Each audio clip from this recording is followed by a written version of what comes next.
Olá, meus irmãos, bem-vindos ao canal Ministério Palavra do Senhor. Vamos dar continuidade ao estudo da Bíblia. Hoje, capítulos 5 e 6, os dois últimos da carta de Paulo aos Efésios, né? Nós vimos que nos primeiros capítulos, de 1 a 4, Paulo expandiu o horizonte de conhecimentos dos Efésios, né? E essa carta era uma carta circular para todas as igrejas, falou das bênçãos espirituais em Cristo, falou de ação de graça e oração, da nova vida em Cristo, da nova humanidade em Cristo, falou que ele foi designado apóstolo dos gentios, ele falou da unidade do corpo em Cristo da igreja, e que não há diferença entre judeus e gentios no corpo da igreja de Cristo, né?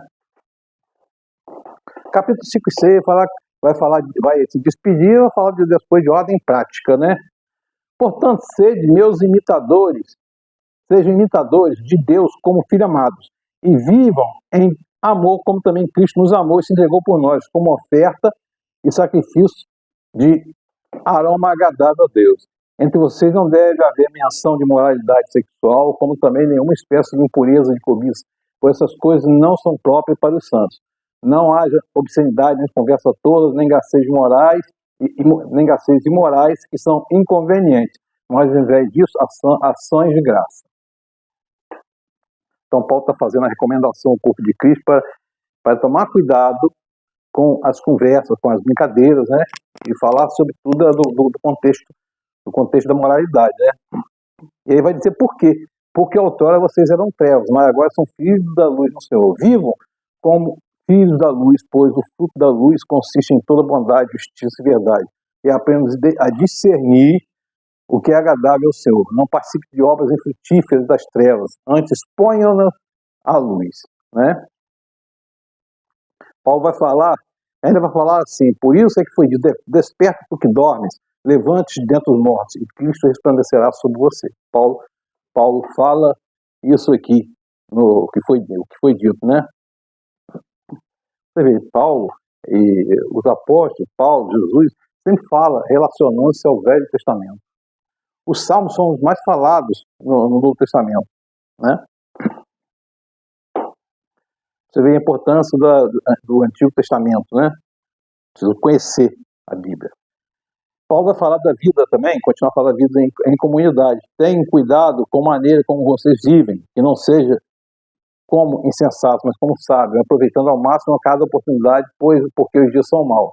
Por quê?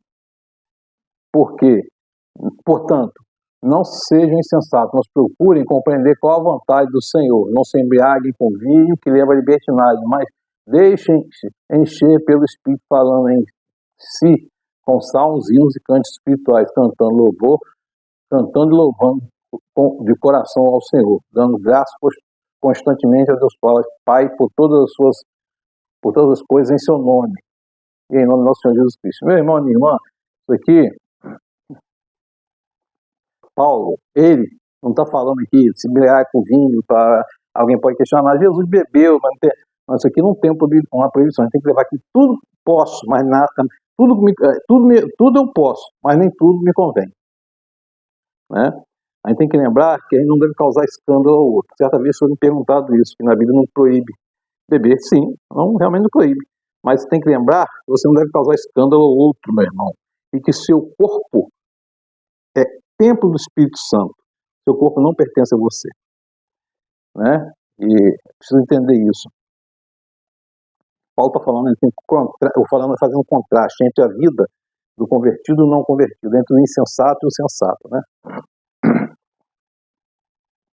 Vai falar aqui, mais uma vez, dos deveres conjugais. Mulheres, sujeite-se cada um ao seu marido, como ao Senhor, pois o marido é o cabeça da mulher, como também Cristo é o cabeça da igreja, que é o seu corpo, do qual ele é Salvador. Assim também a igreja está sujeita a Cristo, também as mulheres estejam sujeitas a tudo aos maridos. Maridos, amem a cada um a sua mulher, assim como Cristo amou a igreja, entregou-se por ela para santificá-la, tendo purificado pelo lavar de água, mediante a palavra, para apresentá-la a si mesmo como igreja gloriosa, sem mancha, nem ruga ou coisa semelhante, mas santa e inculpável. Aqui, quando está falando da mulher sujeitar ao homem, o homem sujeitar a mulher, não está falando de sujeição, não está falando de submissão, não está falando de maus tratos, de nada. Está falando de sujeitar aqui aos deveres, sujeitar aqui viver santamente em comunhão e obediência dentro do lar, né? Sujeitar aqui é porque a mulher não deve trair o homem e o homem não deve trair a mulher. Está falando aqui de fidelidade. E que o leito matrimonial, o leito, a cama, ele é sagrada, ela é sagrada, né? Eu me lembro aqui, inclusive, do livro de Cantares, o Cântico de Salomão. Fala, Salomão, o Cântico de Salomão é um livro que fala do amor entre um homem e uma mulher, do amor sexual entre um homem e uma mulher, mostrando o quê? Como que isso pode estar na Bíblia? Porque o sexo é criado de forma santa, e aquilo ali está mostrando a santidade do sexo, louvando o relacionamento sagrado entre um homem e uma mulher. São dois numa só carne, uma conjunção carnal. É isso que se está falando aqui, né? O homem pegar, bater na mulher, como dizem aí, ou a mulher pegar, bater no homem, violando, nada disso. Submissão aqui é fidelidade, tá? E Paulo vai continuar falando aqui, né, nas coisas de ordem prática, dever dos pais e dos filhos, né? Filhos, obedeçam seus pais no Senhor, pois é justo. Honra teu pai e tua mãe. Esse é o primeiro mandamento, com promessa para que tudo corra bem e tenha vida longa sobre a terra. Pais, não irritem seus filhos, antes criem no segundo a instrução e o conselho do Senhor. Meu irmão e minha irmã, Paulo aqui tem uma coisa que é fundamental para a criação dos filhos, de netos e tudo. Os filhos são a herança do Senhor. E Paulo está dizendo o que fazer com a herança aqui, o quê? Instruí-los no caminho do Senhor. Instruí-los no caminho do Senhor. Ao contrário, você não instruir no caminho do Senhor, se você não der exemplo, você vai instruí-lo fora do caminho do Senhor e muitas vezes isso vai gerar ira até contra os próprios pais. Os pais não devem, portanto, deixar de instruir os filhos no caminho do Senhor, e nem os filhos devem deixar de obedecer e ser instruídos no caminho do Senhor.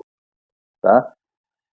Que todo pai é um filho, antes de tudo. E todo filho virá um dia ser pai. E aqui vou falar de dever de escravo do Senhor. Você tem que lembrar que naquela época a escravidão estava no contexto lá, né?